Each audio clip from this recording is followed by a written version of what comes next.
unboxing video of the newest and maybe one of the most coolest Manilla Road releases, the double CD Roadkill tapes and Rarities, which will be released next Friday.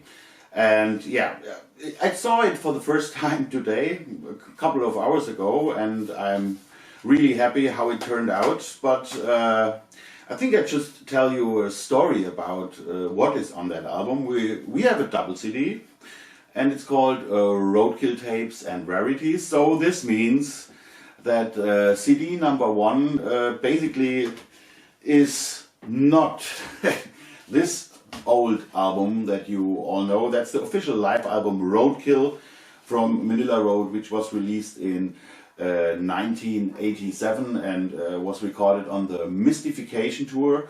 And yeah, this is how it looks like. That's the original pressing of course, Black Dragon Records. I have no clue why it says Sieges even here, but it is the original Black Dragon pressing. And yeah, it's no secret that there was some things weird on that album. And first of all, it was the audience noise, which was obviously not right, because yeah, there was a ton of people mixed into in between the songs later, after the original recordings were done. We talk about that, or Randy Fox, the original drummer, is talking about that also in the liner notes to this CD. So you have a million of people calling road, road, road in the beginning. But of course it was not 10,000 people at these shows. And yeah, this was always a little weird. The second thing is, it was never a double CD. So Manilla Road never played only, I don't know how long it is, maybe 45 minutes or something like that. So it's just a little, it was not completely satisfying with just being a single album. Yeah, and then there was, at the same time, there was this CD, Roadkill Live, on CD from Black Dragon Records, and it looked like there are a million of songs more on that, but it doesn't say on the track list that it's just studio versions of songs from Mystification and The Deluge, which were not available on CD at that point. So at least it was something cool to have some studio tracks on CD, because they are a bonus on this live album, but the live album itself is the same like on the vinyl. So next thing was that I found some reels, original recording reels, tapes of the Roadkill album at Mark Shelton's basement. And I was really excited because two of them were saying Roadkill without audience, and the third one saying Roadkill without audience, extra tracks or bonus tracks or something. So it was 3 reels. We brought them over to Germany, and this famous guy Erok, he's also from the band Grobschnitt, but he's a wizard in transferring old reels to digital form, so you can remaster or them or do whatever. And he did that, and he noticed even that there was something wrong with those tapes. There was some slight noises in the vocals and also in the guitars when it goes to higher notes. How do you call that in English? It's like an S was an and a guitar solo was not wow wow, but it was okay. You get an idea. So we were really a little disappointed. But there was another wizard working on that material now. This was Patrick Engel, and in the end they were able to release a vinyl version on High Roller Records called Roadkill The Raw Tapes, with those 2 extra tracks, which was Up From The Crypt and Books of Skelos. We were happy that it was there anyway, with the whole show. I mean, the show we know, plus 2 songs without the audience. It was still a kind of sensation. Some weeks later, not too much later, which is weird, our bass player Phil Ross found another tape, and the cat is sitting on it here. No, she's not sitting on it. I'm sorry, I just forgot to bring it. It's just a tape, and it says Miller Studios. I'm pretty sure it says that. There were millions of these tapes at Mark's house, and usually it was just some rough mixes for the band to check out how the new album turns out, and or to do some suggestions to the producer. We want to add this or that, and yeah, and on one of those he found the more or less, or we can't say it right now, but maybe the complete show from this show that was used for the Roadkill live album recordings. And while the reels were not in good shape, this cassette was unbelievable, and he did a transfer in Wichita and sent it over to me. And okay, there was some work to do here and there with the restoring, and then I did a remastering. I think it was this time 12 or 13 versions until I was really happy with it. And of course we have some songs that never ended up on the original Live Kill album. I mean, the show even starts with Friction in Mass, which was not on that. This is already totally insane, an insane opener for this CD. Isle of the Dead is on that. And I don't want to say too much, but there is a lot of tracks. It's 13 tracks in total before 2 bonus tracks will appear on CD number 1. And maybe the most, the craziest thing on that is that we have at least half of the song, it's incomplete, it was at the end of a cassette, of Cage of Mirrors with Randy Fox on drums. And okay, we already know Far Side of the Sun, which is on here, which is a song from the first 2 albums. But there were not many, they never played any Crystal Logic songs with Randy on drums. So Cage of Mirrors was a total surprise, like for everybody of us, that unfortunately it's over after 5 minutes or so, though, but still the main parts are here on this CD too. Then I have added a bonus track. I found Hammer of the Witches on another tape that Phil found.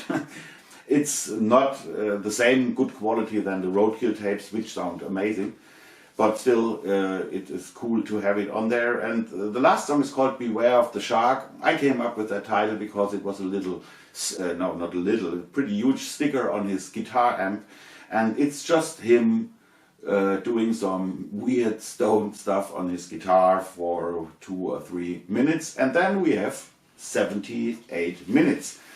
Yeah, and on CD number 2, it's called Rarities, and there we already did a lot of bonus tracks on the previous reissues as Ultimate Editions on Golden Core 6, but still there were some left that we haven't used yet, and I think it was about the time to add this fan-only thing to this album now. It starts pretty cool with 2 songs from the album Invasion. And same story here. The master tape was damaged. It was transferred, but there were slight damages on it. But the last 2 songs were in perfect shape. It's of course The Empire and Centurion War Games, which is more of an acoustic song. But you never heard both songs in such a good sound. I didn't even do much remastering, just put them on the same level than the other songs because it was already so perfect. All previously released versions of Invasion were to vinyl transfers, which is nothing too bad or something, but a master tape still is something, is maybe the next level, let's say it that way, and it sounds pretty great. Then we have a song with Randy on drums, an outtake from the Out of the Abyss sessions. It's not a jam session, it's a real song, but without vocals. But when you hear it, you can say it's not a jam session because it's really structured. It's really an unreleased song. Yeah, it was recorded obviously in the studio, but of course it doesn't have the quality of the Out of the Abyss album sound. But it's really cool to hear that. And then we have another sensation, a song from a live show from '87 or '88, which is completely unreleased, and we don't even have a title. Randy can't remember it. It's a great song. Quality is okay. You can follow the song and hear everything. It's heavy and ballad at the same time. It's simply amazing.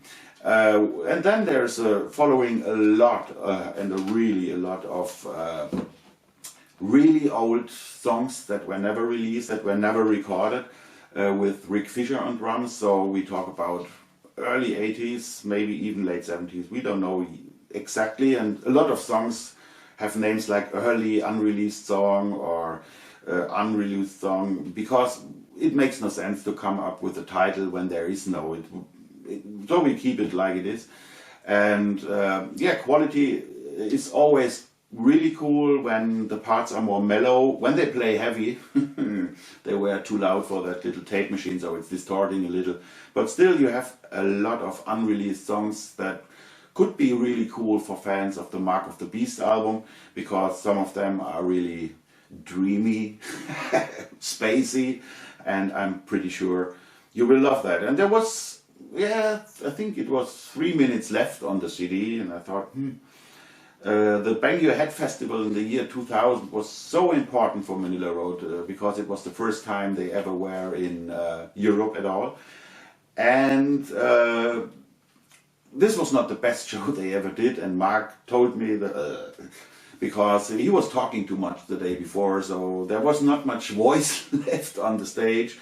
The drummer had some problems because he was new in the band, didn't have the time to really rehearse everything, and played after sheets, and then the wind blew his sheets away at one point. But no matter what, Necropolis is pretty cool.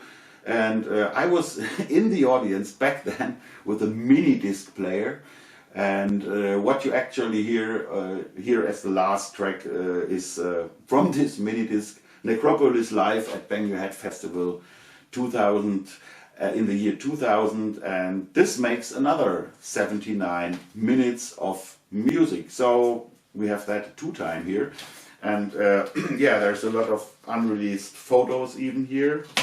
We have a cool booklet. Even it looks all a little different this time. It's not the really great and artsy cover stuff. I think it is artsy, but it should look different. It is. There's not much done here. It was an old photo, and I have no clue why it looks like this. Even this red stuff here, I don't know if you can see that. It was already on there. So we just took that picture. It looks like they had a break from a photo session, waiting to go on or something, and just stood there with, when does it go on? It looks really cool, I think. And yeah, the tapes, I put them on the scanner with that Manilla Road on it. It's an original tape, one of those here. I think maybe it even is that one. No, it's not that one, that's another one. But this is one of the tapes where we have all these rarities from. This is all rehearsals of Manilla Road or live shows, and oh, here's something in it. Okay, here's something. It says something with Meerhof, which was the mixer back in the days, and the cat loves that. Hello cat, that's a rarity Manilla Road tape here. God damn. Okay. It's just a blank tape in the beginning, nothing can happen, don't worry. Yeah, then we have a huge booklet for that, 24 pages. It starts with liner notes by Randy Fox, talking about yeah, the days when Roadkill was recorded, and a club called the Echo Chamber, that it was hot as hell in there, and all that stuff. It's really like usual when he writes liner notes. He did that for Chords of Chaos. It's interesting to read that. Here is some rare small photos. Here's a test pressing of Roadkill. Then it's myself telling you more or less the story I just told you about Roadkill, and when it was first released, that it was only bonus tracks for the Iron Glories reissues and all that stuff. You can read that here. And yeah, and for Rarities we got Rick Fisher writing some liner notes. Really interesting, really cool to read that. Also 2 full pages. Then it's me again about Rarities, where we found that stuff and what was done to the songs that they are able to end up on a CD now these days. A cool little poster picture in the middle. Yeah, and then the rest is credits and stuff, all still with unreleased photos and unseen photos.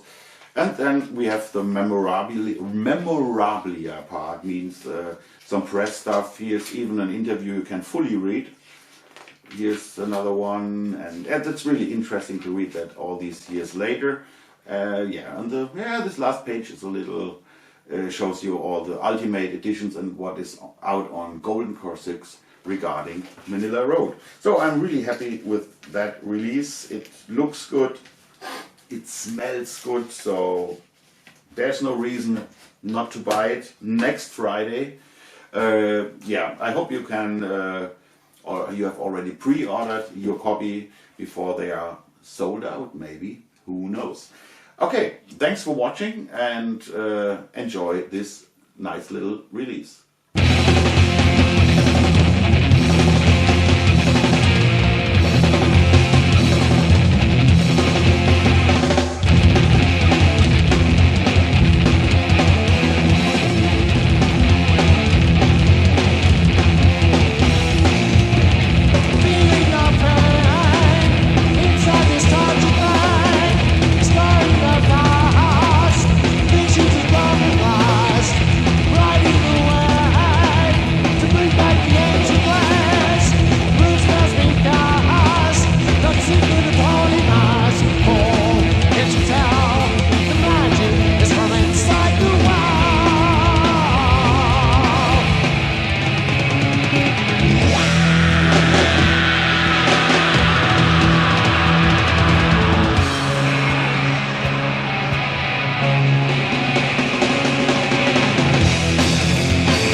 Cage of mirrors.